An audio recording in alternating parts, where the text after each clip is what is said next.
Tonight on the Game On podcast, the Bays make it back-to-back in a thrilling SANFL Grand Final.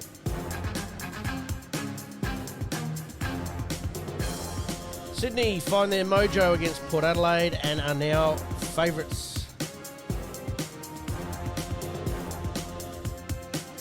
And a classic game at the MCG in the preliminary final between the Cats and the Lions. All right, let's do this. Welcome to the Game On podcast. My name's Pete. Once again, Malcolm is here in the studio with me, and we better kick off with a little play in here for... We're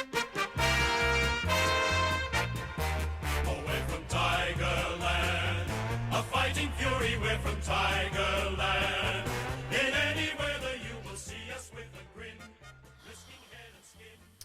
Now, mate, we normally start off with you good for the weekend, but we thought we'd better congratulate GLENELG on winning back-to-back premierships for the first time since, 85, 86? I can't deny that does hurt, I will be honest. Look, congratulations to GLENELG. Liam McBean was just too good. He is a beautiful kicker of the football. Basically, the overwhelming majority of players should watch what he does about kicking the ball now. Well, watching him reminded me of our comments the week before about Sicily running exactly. straight a goal. Yeah. McBean's probably the poster boy, I suppose, for that, isn't it? No, and I thought of exactly the same thing. And I'm thinking and I was thinking during the game, he's got to kick at least 5, and it turned out it was 7, and thinking, come on, miss one. And he didn't. And look, full credit to GLENELG. Corey Lyons, Bell, and Snook and Allen all contributed on the ball. We didn't get enough, and that basically they broke even enough. And GLENELG's forwards were always going to be a problem. Yep. And Hosey was quiet early, but then bobbed up really handy at the end. Unfortunately, look, we'd done a good job on him till then, and look, GLENELG, you got to think, and look. We are still chasing up GLENELG players and that side of things. We'll wait and see. It is only Tuesday. Tuesday's the brewery day. And having been to a couple of those... it's always a big day. Well, let's just face it. If you got someone on tonight, they'll be talking right-arm Japanese, having been there before. Fair call. All right. Well, mate, what was your good for the weekend? Because obviously we were fingers crossed hoping it would have been Nord, but in the case... look, Nord reserves. I've got that's my bias coming out. But, look, Liam Robinson kicked 3 goals. His daddy's my best mate. Yep. Mark. Liam's a twin with Erin. And look, love what Erin did. She did a poster up, did it herself. Mark took it Office Works, did it all up herself. And it was Liam one side, Tristan Binder, who's one of Liam's best mates, on the other side. And it was brilliant. And the highlight for me was the Robinson family. Mm-hmm. Obviously knowing them all so well, and seeing how excited Karen was, probably the most excited I've ever seen. Karen, Damon, and Braden, and Aaron. So look, Mark's dad, John, who's no longer with us, but I can guarantee, watching up above, he would have just been so proud of Liam. Absolutely. Well, I think footy was probably the big winner on the weekend, but congratulations once again go to GLENELG. And we're going to talk a bit more SANFL a little bit later in the episode. Also, look, not just Liam, obviously the reserves, but it's a little bit different for me because I do the scoreboard and that at Nord. I know the majority of the reserves guys, so I'm probably a bit more invested in reserves football than most. Yep.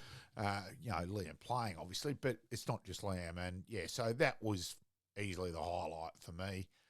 There's also another Prince's boy, let's just say some words back to me on grand final night. Jack Thomas, I massively appreciated, was my other highlight for the week. Absolutely. All right, mate, let's get into Around the Grounds. Around the Grounds.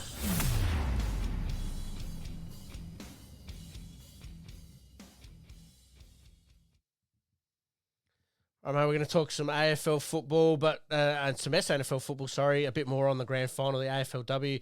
And some Brownlow votes on last night's count. We'll talk about that a little bit more. But we'll kick off with the AFL, and we'll talk about the 2 prelim finals going on, Sydney and Port Adelaide. It was a game that promised so much but didn't quite deliver for Port Adelaide. They just simply ran out of puff against Sydney and showed at about the halfway point of the second quarter that some of their guns just didn't have the impact that they would have liked, and part of it was because they'd almost played themselves, sort of into the ground the week before against Hawthorn. Yeah, look, I think they also made mistakes at selection. I didn't think they went small enough. They had to pressure Sydney more. Sydney's strengths, their disposal by foot. And they didn't put enough pressure, so Sydney were able to get the ball into space, get their mark kick game going, and, taking well over 100 marks. It was 120 something in the end. Yep. It was just ridiculous. It was prolific at one stage. And, that was just way too good. I will say the worst thing about that game was the umpiring. It was terrible. Both sides. It was just horrendously... Did you think the umpires jumped on a few things a little bit too quickly? It was just too technical. Yep. I was disappointed with several things in the SANFL grand final. I will say one thing, and we will come back to the SANFL and all that, but the last 5 minutes, the Bay and Low one, that's paid a free kick every other quarter. Yeah. Because it's the last quarter. Last quarter, it doesn't get paid. Yep. And look, as an umpire, I totally get it. We've all done it. I reckon about 7 of us have had conversations, all said exactly the same thing. Get why it happened. Yes, it should have been paid. Yes, we would have paid it earlier. But, Absolutely amazing. Where to for the power from here? I mean, obviously we're going to talk about Sydney because they're in the grand final, but let's concentrate on Port Adelaide for a little bit here. Where to for the power? Because as of today, we've found out that Houston's requesting a trade. Whether that gets done or not, that's going to be an interesting one. Lukosius looks like he's going to choose Port Adelaide as his preferred club. And Ivan Soto is going to depart as well, but back to Victoria. I think that's more his girlfriend related with Soldo. Look, Houston, he tried to put the fire out basically to try and deflect the tension away from it. Everyone still knew he was coming back to Melbourne. Yeah, that was no secret that he wants to go back. Yep. I think it'll end up getting done because Port are going to need those draft trade choices for others. Yeah, you've led me into it perfectly. I was going to ask, do we think that it was the reason why that Port Adelaide are going to be so active is that they sort of knew that this was going to happen? Yeah, I think they'd so. already done the pre-planning for it? Yeah. And look, it's going to be interesting if they get both Perryman and Cumming, which it's right in the equation. I don't know how it's going to affect them for salary cap in the future. That's going to have to mean they'll lose someone in the future out of that. So on the surface at the moment, that looks like it'll be great. Now, they're both good players, but again, are they the missing link? Like, how many times have Port tried that to get the missing link? Now, Virk Thatcher is a classic in that regard. There's such a gap between his good and his bad. He was terrible Friday night. Yeah. And yet he's good. He's elite. So it's just ridiculous. It's almost like it's as much as I've seen any player. And there's been plenty over the years, but the gap. And, look, Port just rely just so much on their fantastic three. Willem Drew didn't really have a good final series either. Didn't quite blanket enough. Didn't really do enough himself. Yep, agreed. Unfortunately, Travis Boak is just, he's at a reason where you could debate whether he goes another one, but disposal in the crunch of both him and Ollie Wines, put them under enough pressure, their turnovers, then results the other way. I couldn't believe Boak was going so short at that time of the game. It was a weird decision. Yeah, I just for such an experienced player. I think your leg runs out too. Yeah. Yep. Well, you sort of mentioned where to for Port Adelaide here. If those players do come in, you've talked about maybe the missing link, but do they improve? Because, let's look at, say, Radaglia, Narkle, some of these fringe players. You've talked about Zerk Thatcher probably being in that boat as well. Are they going to get better? Or, there's also or are they going to go one step backwards before they go forward again? Also, the big question mark with their forward line. Look, I think Marshall is going to be a huge... We've just got to wait and see. But I think he's a huge chance to have to end up retiring on concussion. Medical stuff. Now, if that happens, where do they go from there? Like, he hasn't quite delivered, and I'm sure the concussion is a part of that. And you can't blame him for not going as... It would have now evolved that, geez, he is nervous about it. And the last one he got was just so innocuous. So, as we know, it compounds more and more. each time you've had it, you're more likely to get it again And then from a softer blow. Yep. And that. So, and then the delay from it yeah, later on is delay longer and longer and concussion longer and longer. you know, Yep. like, so we just got to wait and see what happens there. So there's a fair few question marks on Port. Yep. Yeah. Yeah. All right. Well, conversely, we'll talk about Sydney now. We'll talk about their grand final match against Brisbane in a minute. But Sydney, all of their guns sort of fired, and I'm convinced that Papley is the key to all of that. He is the energizer bunny that just seems to get them he's going. the battery, isn't he? He just gets them into it. He seems to inject more enthusiasm into them overall. It's quite bizarre how one player seems to have so much influence in that regard. So I thought Heaney was a little bit quiet early, but as the game went on, he started to assert his dominance, and really was that difference, I suppose, in that third quarter when it could have gone either way there for a couple of minutes, but then all of a sudden, bang, bang, bang, Sydney have got it going. Yeah. Does the captain come up? Is it Mills come up? It's going to be a big risk. I wouldn't be surprised if he's sub. I think it's going to be a big risk. Hamstrings are one of those ones. It's Yeah, not I like know. an ankle No, or I a know. shoulder It's a big or one. something's not quite right. The hammy, you could basically be running for your first contest and pull it, and then you're no good again. Yeah, so it's going to be interesting. Yeah, it is. All right, let's move on to the second prelim final, and that was between Geelong and Brisbane, one of the all-time classic prelim finals, mate. It was a ripper, wasn't it? Fluctuated back and forth. Both teams seemed to get it in waves and had run-ons, and it was really 3 or 4 times where Geelong was streaming forward and turned it over. For mine, Matt Zerbo, old dog on the Footy Almanac site, nailed it with Starcevic blocking Stengel out completely. Yep. Was the crucial win Yep. for Brisbane. I think that was the winning sort of move. Do you think Brisbane's game plan of when they attack, they're actually a much better team, but if they try to slow and quell and corral and slow the game down a little bit, that's when they get themselves in more trouble? Yeah, also they lose McInerney, lose the big O, and then at one stage Stanley dominated for about 5 to 10 minutes, and Geelong virtually walked it out the middle. Yep. Then Danaher made it a bit more of a contest, but Stanley's ruck work after that was a bit disappointing because he was still getting his hand to the ball, but it became Riley O'Brien-like, just hitting the ball, where previously to hit to advantage was just hitting it. And so I was disappointed with Stanley as well. Yep. Where to for Geelong from here? Because we've obviously seen today, I'm not sure whether you've come across it, but I have they listed seven players. They haven't mucked around. And 2 of them, some pretty good names there in Parfitt and Gary Rowan. Yeah, Parfitt for mine's a bit surprising because I thought they would have kept him to try and trade him. So I'm a bit surprised on that one. Could you see him fitting into Adelaide or Port Adelaide? Question without notice. It's a possibility. 90% of delistings, clubs will just have a glimpse at go, no, I think Parfitt, there could be some demand. So, yeah, that one for me's got me beat. It's got some legs to go on that one there. All right, let's talk about the grand final this weekend. We've got, obviously, Brisbane v Sydney. First off, mate, right off the top of the bat, who do you like first up? Oh, look, I'll probably seesaw back and forth. It is the cliche of a 50-50 game. I'm going to go for Sydney, but with no confidence whatsoever. I'm going to go for Sydney as well in the same boat, no confidence. But I think if Brisbane get their running game going, I think that's going to make it very, very interesting. Grundy should be able to beat Fort convincingly in the ruck. That for me is he was poor against Sweet, and I picked him as my sort of game changer, and I'm left with egg on my face there.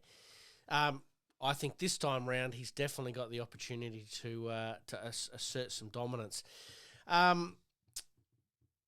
Key ins and outs for Sydney. It's probably only really the captain that comes up. Who might miss out? I think Fox, the sub, is probably the most likely one. I'd be surprised if any other player got dropped. Yep. So I think it's out of those 2. And conversely for Brisbane, obviously Ruckman coming in there. Yeah, so it'll either be Ford or Smith. Smith would be the one a little bit more out of left field. Yep. Whether they think Smith's extra height is needed against Grundy is a possibility, but I think they'll err on the caution and go for Ford which the Doggies supporters will be wrapped with, and he's got a fair bit of love out Doggy land. So Absolutely. yeah, Absolutely. Promises to be a cracking game. Again, question about notice here, mate. Do you see the AFL Grand Final staying in the future at 2:20, 2:30 p.m.? I think in time it's going to work its way forward to 5:15. The twilight? Yeah, the advertising can charge. I know it's a lot more at night, but I think they can still negotiate for more after that. And I think it's just going to end up that way. Fair, cool. We're going to finish off on a couple of teams here. Adelaide, unusually quiet at the moment, considering they made all sorts of noise about picks being up for grabs in this trade period. What's a pass make for the Crows with their trading this year? I just think we've got to wait and see. We've got to remember, it hasn't actually started. It's all smoke and mirrors at this stage. Who's to say they're not negotiating with 3 other players behind the scenes? So I'm not really worried about that. Let's take Lukosius as an example. He's obviously said that he wants to go to Port Adelaide, but can Gold Coast work out a trade with Adelaide because it works out better for them? Or does the player still have... The player's still got the say there, so I'd be surprised if that happened. They can go to him and go, hey, we can't work a trade out there. Are you willing to go to Adelaide? Yep. And he can say yes or no. The reason I asked that question, because I sort of did know the answer, but the reason I asked that question is clubs are a little bit annoyed, I suppose, with not having as much power these days. And in this case, you've got 2 teams here in Adelaide who both want his services. Port Adelaide don't have the draft picks until we obviously found out that Houston was going to go, and there's going to be some sort of compensation there for that. Whereas Adelaide have not only the salary cap, but they also have some picks available as well. So as a club, I'd be going, well, this is where I'd be wanting to steer. So, yeah, it's just going to depend on what happens with Houston, I think. Are you keen for the clubs to get a little bit more of that power back rather than the players? Yeah, well, especially when the player, it's a bit weird, this one. Like, he's contracted. Now, he said he was happy to stay at Gold Coast. They've told him to explore his options. So it's a little bit weird one. While he's nominated Port, who's to say if that then falls over? I still wouldn't be surprised if that falls over with Port. Collingwood come into the equation. Who's to know? Well, that's who I thought might actually be the best suitor anyway. We're just going to talk about a couple of teams here leading into, obviously, after next week's finals. We're going to take a bit of a deep dive, but we'll touch base and give you a little bit of a teaser right now. The Western Bulldogs, where do you see them at next year? Little bit of it's a huge question mark. Like Bailey Smith's leaving, McRae's leaving. There seems to be a bit of disharmony to some extent, and the door's revolving a little bit. Yeah. So where do you see them sitting? Bevo was under a bit of pressure this year and came up trumps, probably a lot better than what we all thought.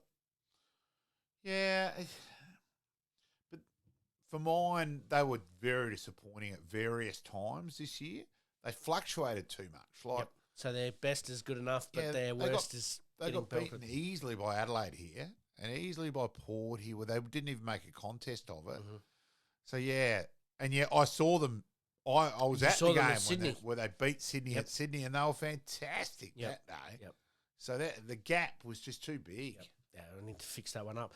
Let's talk about West Coast, mate. Where do you see West Coast? Obviously, a few delistings and a few retired guns. Are they in that regeneration stage? And who's their next coach? Because one interviewee who went over to Perth, one day later comes back and has a medical episode, which is quite serious for his health. Yeah. Obviously, West Coast is still making a decision on their coach, but player-wise, do they keep Harley Reid? He is their probably number one gun. I think they will. I'd be surprised if they didn't. So. Do they offer him an 11-year, 10-year contract? Oh, I think they'll throw plenty of stuff at him. But I remember he's contracted for 3 years to start with. That's right. So it's not like they've got to do something or that there's only 2. They have got 3. Yep. So, yeah. I'm going to throw one at you from left field here, mate. Who is his best suitor back in Melbourne if he does want to go back? I think that's too hard to tell yet because of what's available draft-wise. Now, this is all going to come about when Tasmania come in as well. Yeah, I know. He's not going to want to probably go to North Melbourne, who could throw the most draft capital. I mean, isn't it ironic that North Melbourne were the ones who stuffed that up themselves? Yep. Does he end up somewhere like Essendon? Who knows? Who knows? Yeah, it's gonna be very interesting. And my last one there, we'll do 3 teams tonight as a little bit of a teaser. St Kilda. Where do we see St Kilda at? Because they, for me, are like the Western Bulldogs. They're a bit of an enigma. Yep. I think there's a bit of youth there, though. Like, Filippo, showed real signs towards the end. I think Malira, Wangani Malira's disposal is pretty good. I think Winhager, while he was a bit inconsistent, Owens, the other one. Mm-hmm. Look, they need a fit Max King. Max King fully fit, up and going. Yep, changes them up, and I think he's still probably the most important player. Now it's very interesting there that most of those players that you've mentioned are attacking type players. That's not Ross Lyon's game style. Does he need to grow and adapt and evolve? I think he did a bit towards the end. I think they did have a bit more keys of the car and let it go a bit more. Bit of dare. So I do think there's a bit more. I reckon there's more to work with at St Kilda than a couple of the clubs. They're still very much an iffy. It is St Kilda. Yep. But yeah, I've got, say, St Kilda in front of Adelaide in terms of their progression with the youth, personally. Yep, fair call.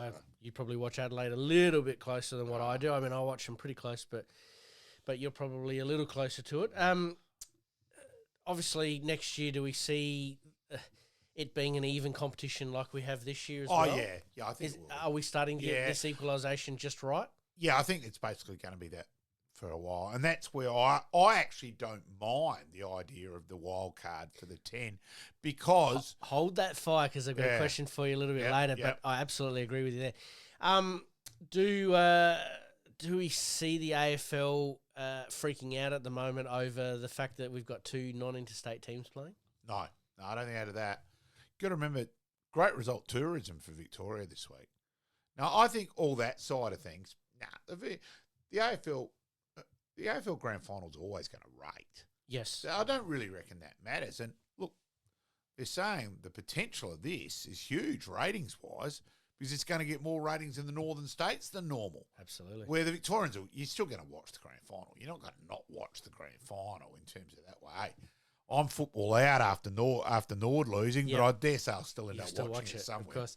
Mate, my last question on the AFL and the AFL Grand Final. Interesting that Monday morning we've got South Melbourne playing Fitzroy. Yeah. What are your thoughts, mate? I know it's a little bit of fun, a little bit of banter, but what are your thoughts? Yeah, as I think a guy, there was a very good point played this morning where he said, so if the Crows get in the Grand Final next year, can we all claim that Nord, Port, North, Centrals, Woodville, West Torrens are all in the Grand Final? Like, and if they win it, does everyone get credited one Grand Final or one Grand Final win? Mate, I thought it was a little bit of fun there, but I think it's also important that each team celebrates their heritage because they are merged teams. But I can't understand why the AFL doesn't actually see this as an advantage for some of their expansion teams in getting a few teams out of Victoria. The blueprint's been set. That's been seen. Yeah, it's not a national competition with 10 teams in Victoria. It will always be an extended VFL in that way. Yep. Now, the AFL, VFL, AFL were piss weak in not making North Melbourne go, right, no, you are going to the Gold Coast. Yep. And all that. But unfortunately, legally and stuff like that. Yep.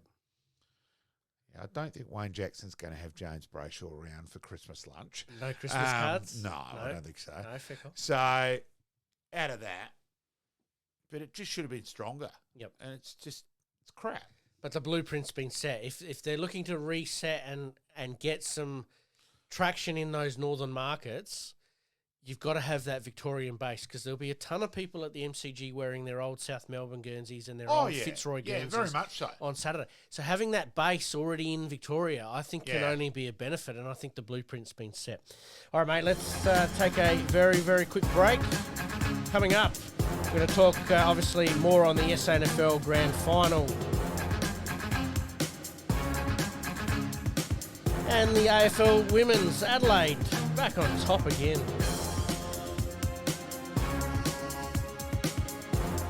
And Port Adelaide just struggle against an emerging AFLW Kangaroos.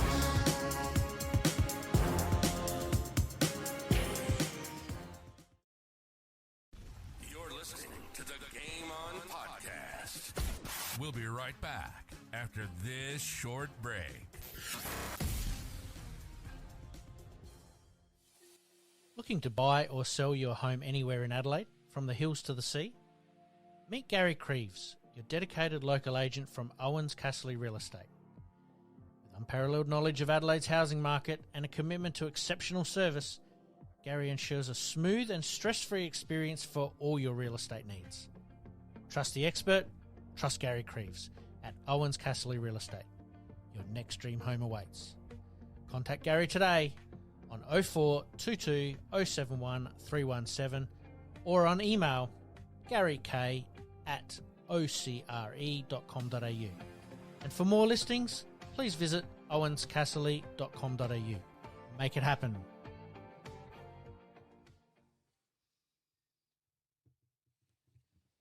Once again, we thank our sponsors, but we continue on. Thank you to Crazy. Absolutely. Once again, we continue on with the SANFL, and congratulations, like we said at the top of the show, go to GLENELG, the 2024 premiers. McBean kicking 7 was an all-time captain's knock. Oh, he was. He was brilliant. 9 disposals. You got to be 7 fair. goals. You got to be fair. He was brilliant. Look, I disagreed with. I would have made a change. I wouldn't have left just Donnelly on him. I would have put Jack Hurd on him. That you can also argue that, hey, Tommy Graham gets beaten by McBean at Glenelg and got dropped after having a very good year to that stage and not be picked again. So, yeah, I just thought, I don't think it was a great fortnight by Nord in terms of several things in that regard. Yep. And I'll leave it at that. No, fair enough. Yep. Grand final, obviously, review. What do you think the turning point was? Because it was an all-time classic grand final. Probably a couple of players getting injured didn't help. But I'm gonna let you play. I'm gonna play the rule book round and let you go, mate. Yep. Rule book rant.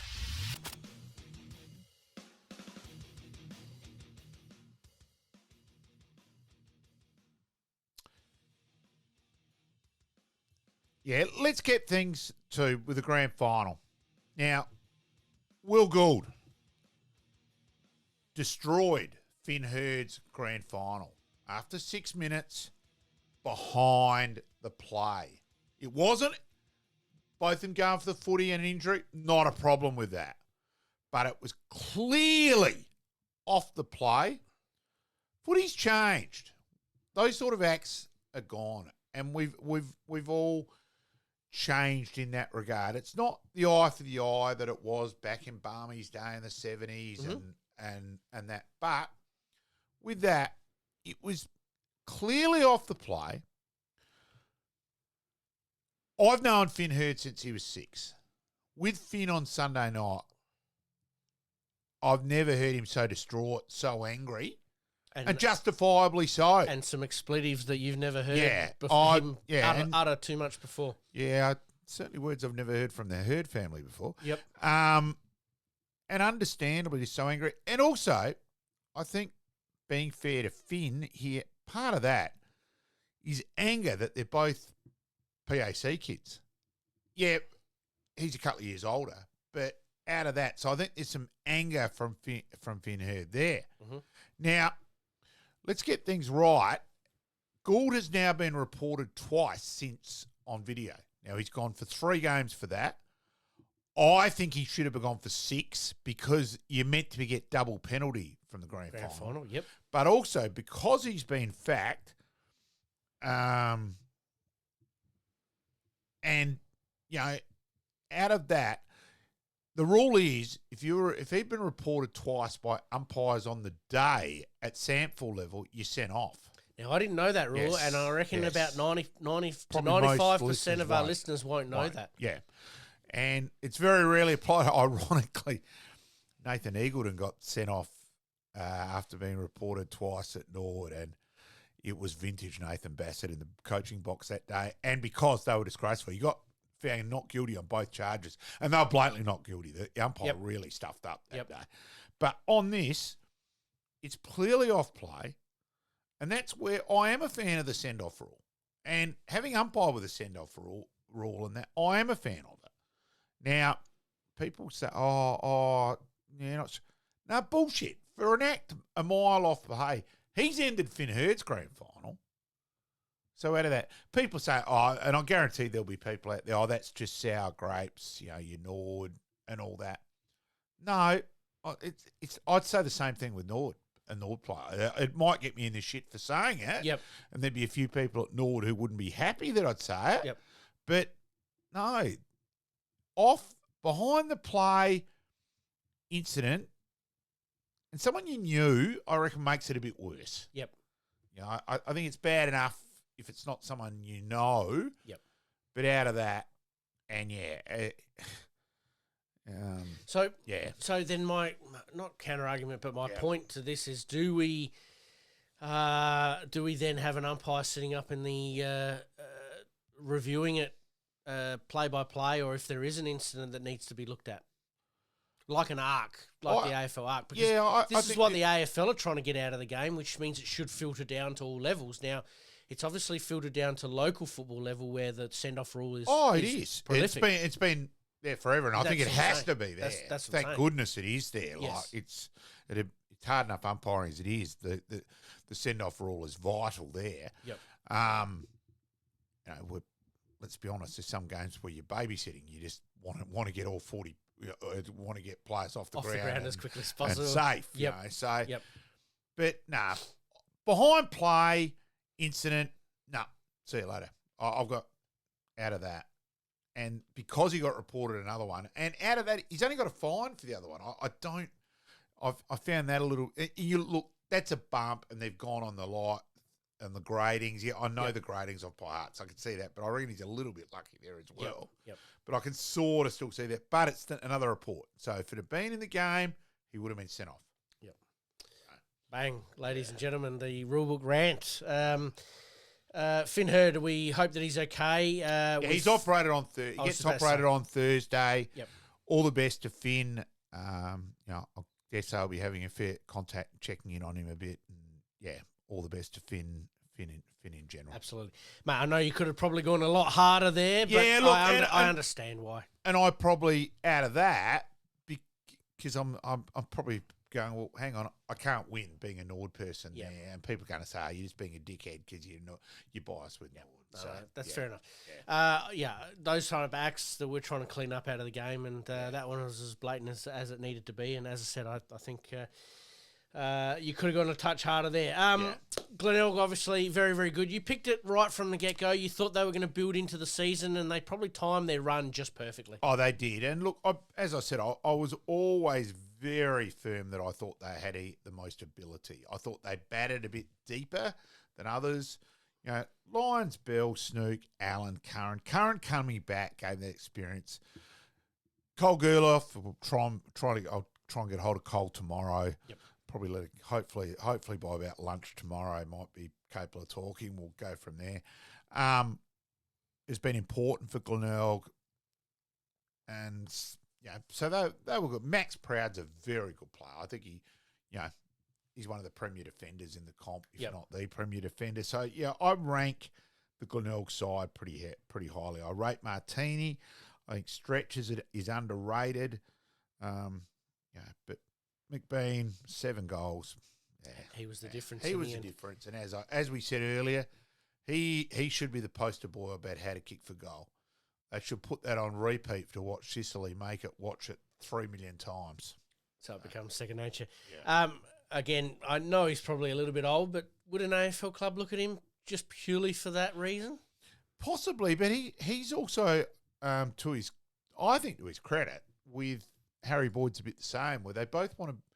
I don't think either of them's wants to be footy 107. I think they both value working and doing other things than just footy. So, good luck to him in that way. Absolutely. And talking to Jacob Kennelly on Sunday night, and said, we haven't got a match. He said, no one's really got a match up for him. I think that's a fair point as well. Next year, obviously, for Norwood, what do we see? Their reserves obviously having a good win. There's a couple of people that will step into those roles. We obviously know Matty Panos has retired. I think a couple of GLENELG players announced today that they're going to retire as well. From a Norwood point of view, who do we see making that leap back into the league side? Because they did bat reasonably deep this year and were pretty strong. I think Tommy Graham, I really hope he goes on. I thought he showed a lot this year.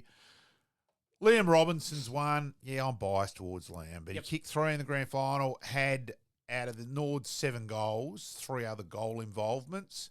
So I think he's one.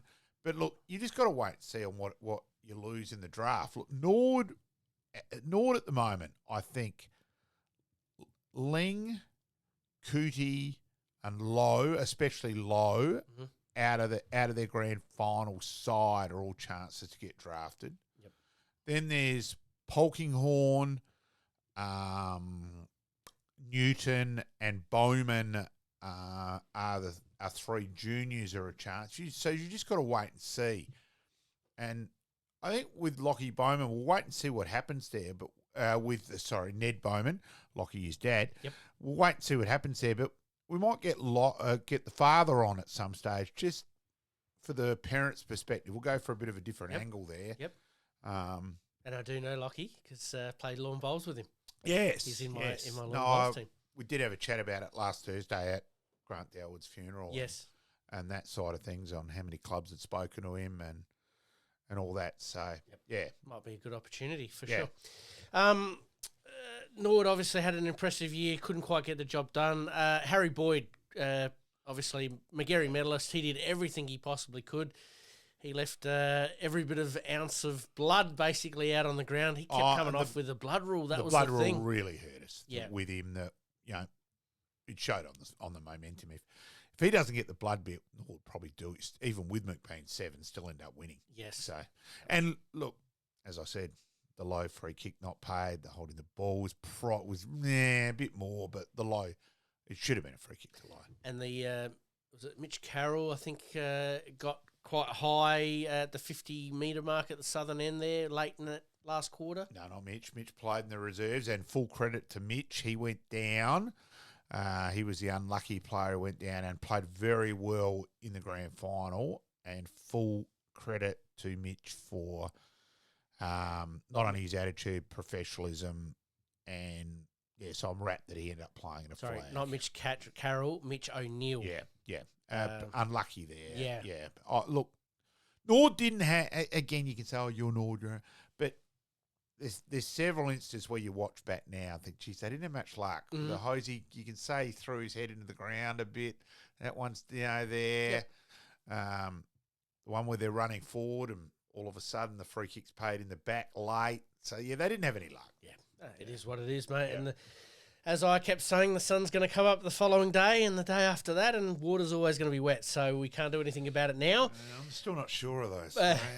But Norwood obviously had a very, very good year, and I'm sure they'll be back at it pretty hard next year.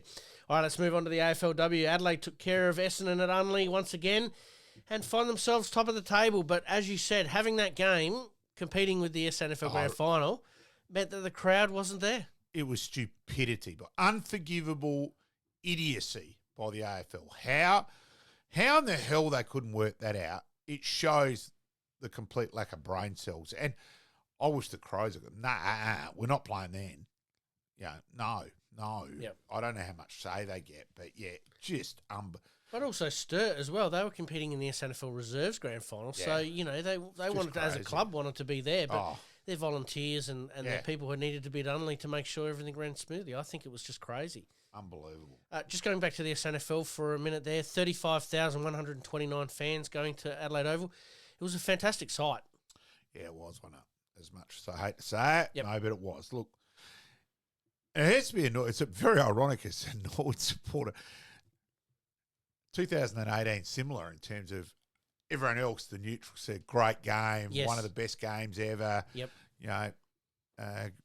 Mitch Grigg kicked 6 playing centre, but Norwood still, Norwood lose and saying that. And now this one, it's, It's a bitter pill to swallow. Yes. All right, let's go back to the AFLW there. But yes, Adelaide find themselves top of the table once again, and they just keep doing it. They keep rocking up. Whatever they've got going in their women's program, they need to sort of transfer it to the men's program because it's working. Yeah, Matty Clark and Phil Harper are sort of a very well-oiled machine in that way and work really well together. And Harps is a very, very good administrator.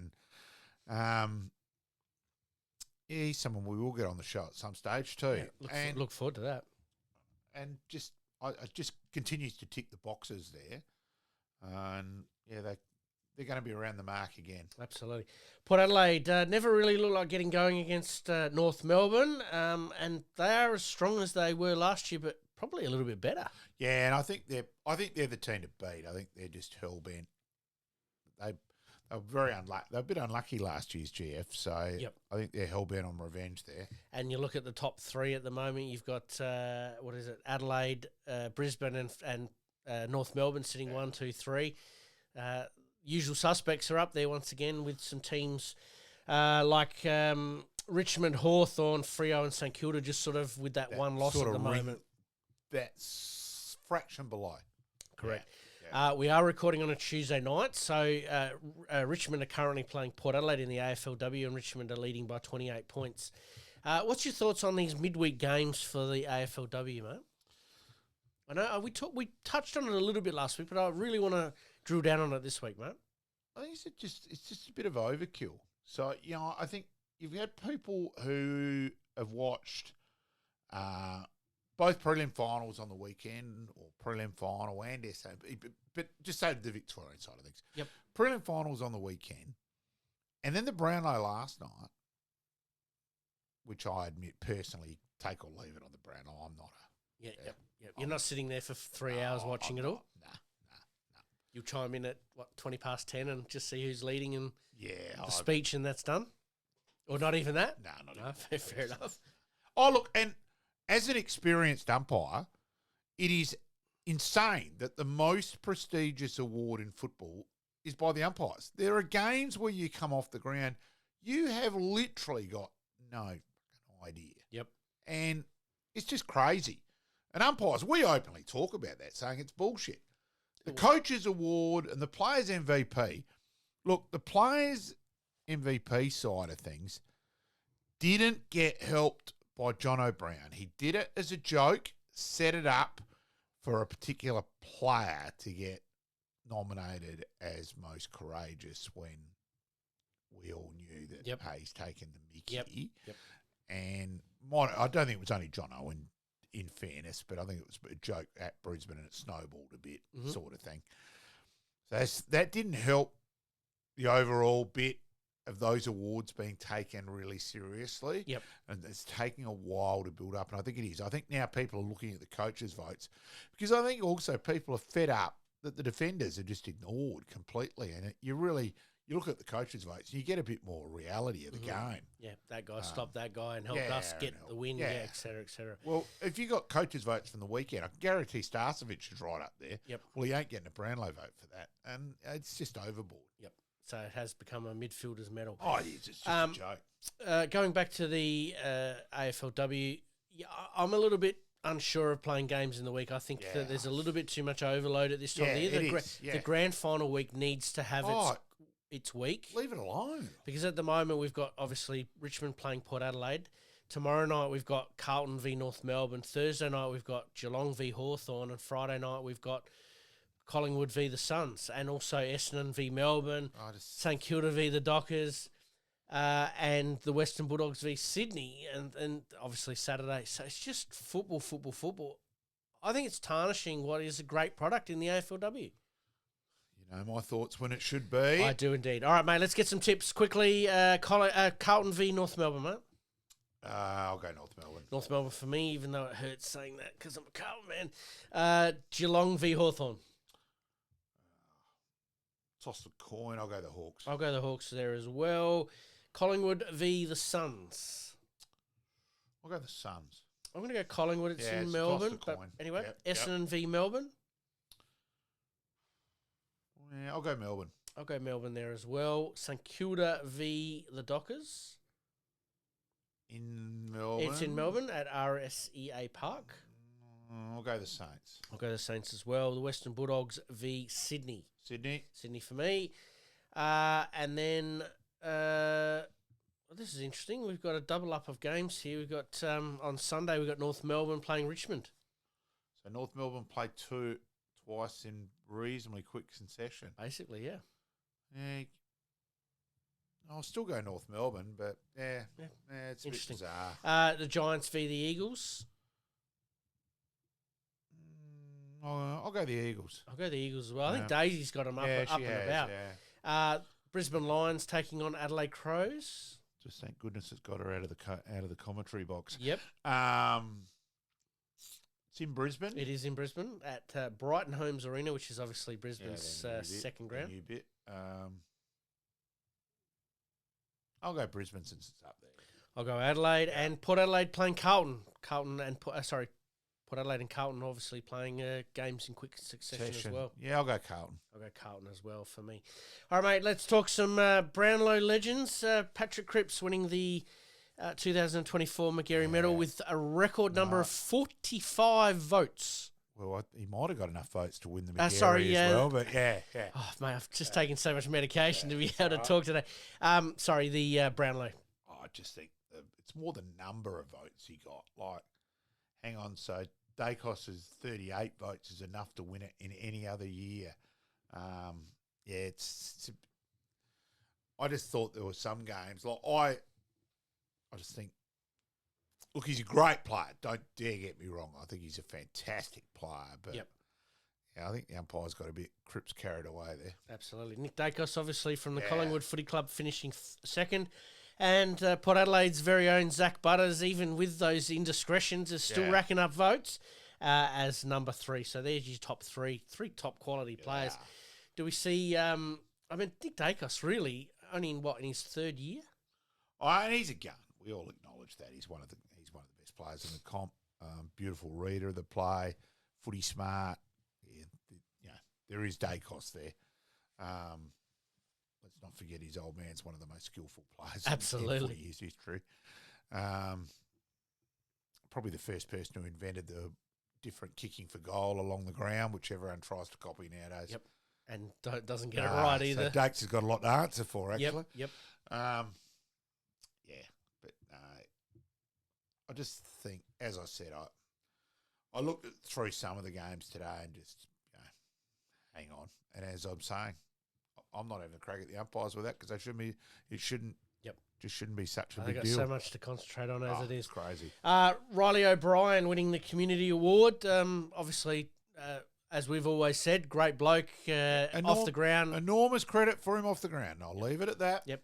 And Harley Reid winning goal of the year with that burst out of the middle against Petrarca and Oliver. It was a great goal. And then Bobby Hill versus Elliott in the Collingwood Mark of the Year, and Bobby Hill's knocked him off. So. Absolutely, and 3 very, very good grabs. Yeah.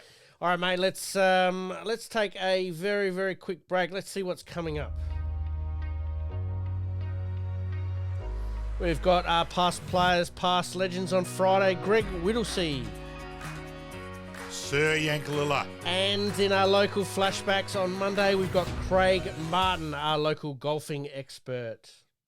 You're listening to the Game On Podcast. We'll be right back after this short break.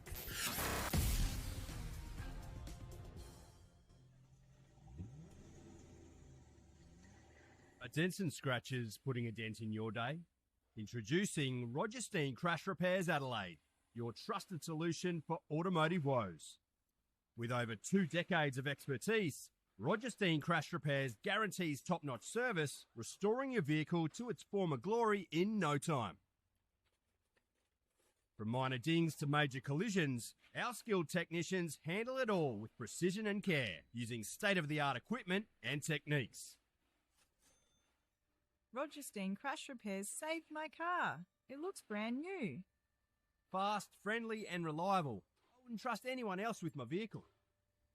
Don't let accidents slow you down. Visit Roger Steen Crash Repairs Adelaide at 14 Penner Avenue, Glynde, for quality service you can count on. And here's a special offer just for our listeners. Mention this podcast and receive a $100 discount on your repair. Roger Steen Crash Repairs Adelaide. Excellence in every repair. Flashbacks.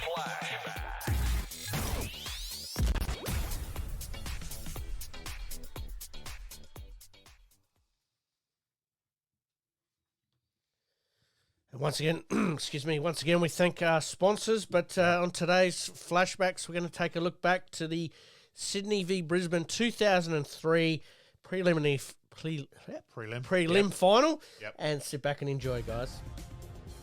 To kill off a fairy tale. 8 marks inside 50 this last quarter. None for Sydney. The Lions have it. They'll be back at the MCG next week.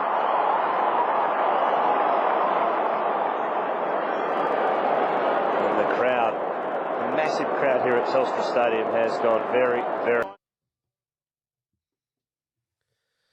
All right, obviously Brisbane getting the chocolates on that occasion, but it was part of that golden era for the Brisbane Lions there. Some of their players. Martin Pike was vital that night. And you can argue that was Pikey's finest hour. Like, very important, influential premierships at 4 clubs, but he was the guy who sparked Brisbane that night well and truly. And I think Pikey rates it as one of his best. Yeah. Let's go through some of the names that were there. Darryl White, Mal Michael, Luke Power, Justin Lepich, Nigel Lappin, Jason Ackermanis, Voss and Martin Pike. What a centre line that is there. Alistair Lynch, obviously at the peak of his powers as well, just before he retired in 2004. Simon Black. I mean, some of the names that you go through there, not only involved in the Fab Four, and like everyone forgets how good a player Lappin was. Like, we go with Voss, Black, Ackermanis, but Lappin was an absolute gun as well. Marcus Ashcroft, and geez, hasn't he's got 2. Wait till you see Levi play, mate. And that side of things. But, yeah, they were a fantastic side. Both Scots were very good. Mal Michael, Lepich. They just rolled out Clark Keating. He was Mr. September. Yep. They were incredible sides. Absolutely. They then obviously went on to win that grand final against Collingwood. And won easy. And won pretty easy for their 3rd consecutive grand final. So they completed the three-peat. Do we see that happening again in AFL football with the competition being so even again? They should all still be shot for losing the next year, though. They're still in disgrace for that. Obviously, Brisbane getting the job done there against Sydney in the prelim, away from home in front of 71,000 at Stadium Australia there. Yep. Is it a case that Sydney and Jetterhurst might share a stadium one day? All I'll say is that's very unlikely. Hell might freeze over first. Yeah, yes, Fair enough. Yes. Good luck to both, obviously, Brisbane and Sydney on the weekend in the AFL Grand Final, and we'll obviously talk about it next week. All right, let's get into the extra time big finish. Extra time, big finish.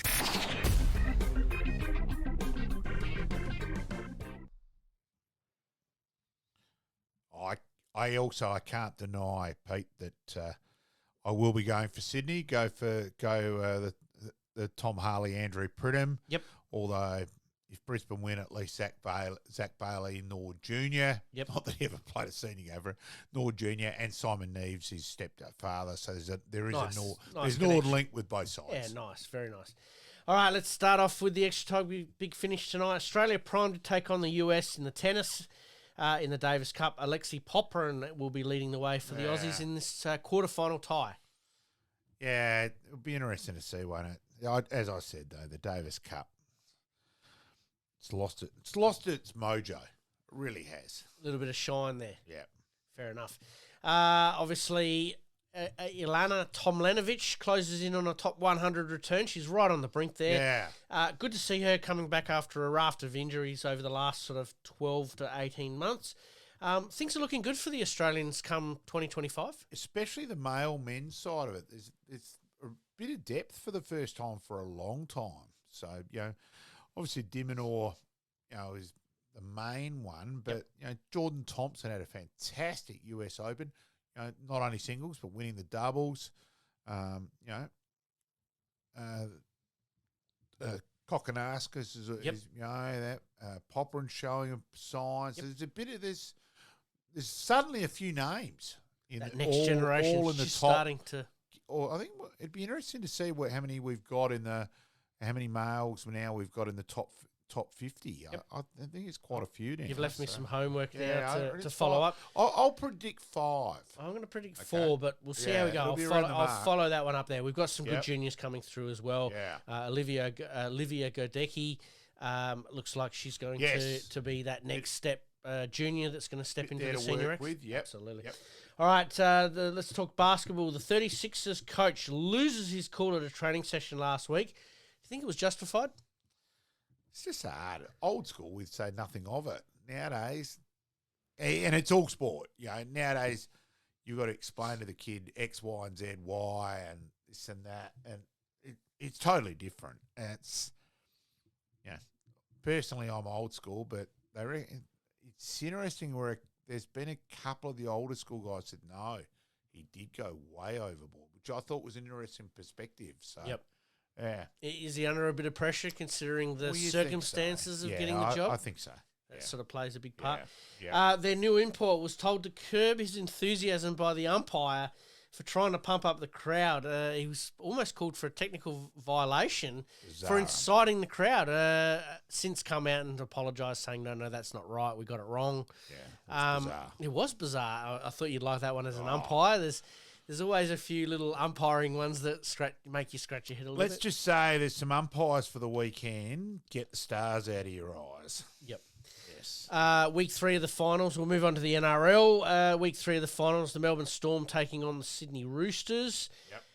And the Panthers taking on the Sharks. I'm probably going to go Storm Panthers there for a 1-2 finish. I'm not disagreeing with you on those two. Yep. Good luck to those teams there. All right, we move on to soccer. New boss has been appointed after Graham Arnold sensationally resigns last week. It only happens 3 days after his resignation. And Tony Popovich has put pen to paper on a 2-year deal for the Socceroos manager, starting effectively immediately. You'd think there'd be some negotiations happening behind the scenes before it happened that quickly. Yeah, it'd have to be. Yeah. Do you think it's a case that players weren't as invested in what Graham Arnold was doing, and this is where it's come about? You only got to put 2 and 2 together, and it does add up to 4, not 5 on this one. Yep. Fair enough. Yep. All right, let's move on to cricket. Any cricket news floating about, apart from the Redbacks getting a big win against WA here today? Oh, not here, but sorry, in the cricket today. Yeah, look, we've been bowled out for 166. Got a couple of early wickets. The last time I checked the score, they're 2 for 81. Then I was doing a job outside for ages. Came back in. Wasn't going to worry about it. And all of a sudden, I've seen the photo of Nathan Andrews, 5 for 40, remarkable win. Yep. So there's very rarely can you say, Pete, the big breaking news is South Australia are currently undefeated. I love it. I absolutely love it. There you go, breaking news. SA hadn't beaten WA for about eight seasons, I think it was. I think that was the number. Long time. So it is. We are recording on Tuesday, 24th of September. Yep. I'll be very happy if I can say that again this year. All right. We do play New South Wales on Thursday. We'll hold you to that, mate. Yes. We'll see what we can do. Great result for not only the Redbacks, but new coach Ryan Harrison, previous guest of ours. Yeah. Yes, let's just say it might be harder to get him on the show. It might be a little harder, yep. Yeah, but congratulations, obviously. No, look, I'm wrapped for Rhino. There's no bullshit with Rhino. It's straight down the middle. You know exactly where you stand with him. There's never any crap. Mm-hmm. He's a guy I've got enormous respect for. Absolutely. Any other cricket news floating about some of the local clubs? Any surprise changes of some players to clubs? Probably the big one, district cricket-wise, is Jake Lehman has left East Torrens and moved to Kensington. Right. That's probably the main one. Jake Fraser McGurk has gone from Kensington to West Torrens. But I think Jake Lehman moving is a bit bigger. The main one. Yep. And that side of so that there is a bit to go with. Look, cricket-wise, Australia, look, it's too much cricket played. Look, at the moment now we've played 20 series, which meant nothing. Now we're playing one days. So we are 2-0 up in that. Travis Head did bat brilliantly in the first 154 not out, smashed them everywhere. The other night was more Australia, really probably fell over a bit with the bat, but then bowled very well and won pretty convincingly in the end to be 2-0 up. The next game is tonight. Starts in another 50 minutes from now. And, yeah, considering I'm still in mourning from Nord and I'm not sleeping much, I dare say I'll be following that the most of the watching night. it, fair enough. All right, let's move on to a couple of questions without notice to finish this off. Are the NRL worried that the success of Sydney and GWS are a bit of a problem for their code up in those northern states there? Possibly. It's probably more out of interest. It'd be more if they lose any sponsors to them and that. You can argue on the crowd side it was a final compared to what's next door, and invariably you still get more people anyway. I think if they were losing TV crowds to AFL, then I think they'd panic. But I think they more rely on TV numbers. So do you think this weekend's crowd numbers, as far as television viewing audiences, could be the key demographic here? It'll be interesting. Yeah, it just will be, I think. Because you know Western Australians are going to watch it. You know South Australians are going to watch it. You know Victorians are going to watch it. It's more going to be just whatever the ratings are out of New South Wales. Now you say Sydney Arena. But I think, too, let's also be honest, Sydney's been a 20-plus years build in Sydney to now where you finally get the crowds in Sydney, where you used to be able to let a gun off at a game at the SCG. There were 4,000 or 5,000 there at once. Yep. And that 4,000 or 5,000, don't worry, the majority of them were free tickets. Yes. So, well, you led me into my point very, very nicely there, that the crowd obviously getting behind Sydney there, and they're building quite nicely. But this was done with a bit of hindsight 20, 25 years ago with trying to open up that northern corridor, and it's slowly come to fruition. Oh, yeah, in that way. Look, you can argue on GWS where they've put them. Is that a good decision? Should they have just gone to Canberra in the first place? Are they still more a chance to get a foothold in Canberra? So I think there's still a lot of things to be worked out there. Yep. All right, mate. Any goods, the bad, the ugly for this week? Because we did the rule book rant a little bit earlier. Yeah, and look, as I said, I probably was more measured there than what I really feel about it. Yep. Look, I think the other one is more the AFL. The AFL incredulous stupidity to program the women's game up against the SANFL Grand Final is the most stupid thing I've seen in a long time. Yep. Bang. All right, well, let's leave it there, mate. Once again, thank you for your time. Thanks for putting up with my nasally voice tonight. It's got a little bit of a stuffy head, but we promise to do better next week, and by this time next week, we're going to have a new premier. Yes, don't worry. I'm just working out my driving for the next year, so I don't go anywhere near the brickworks. I may be driving extra miles this year to avoid going past the brickworks once. Yeah, fair call. All right, thanks once again, mate. And as per usual, as we said, we promise to do better next time. See you, mate. Thanks, mate. In this crazy world we live in, we all need the distraction. Enjoying the show? Like, rate, and subscribe. Hook up and connect with us on social media at SportscastSA. We'll see you next time on Game On.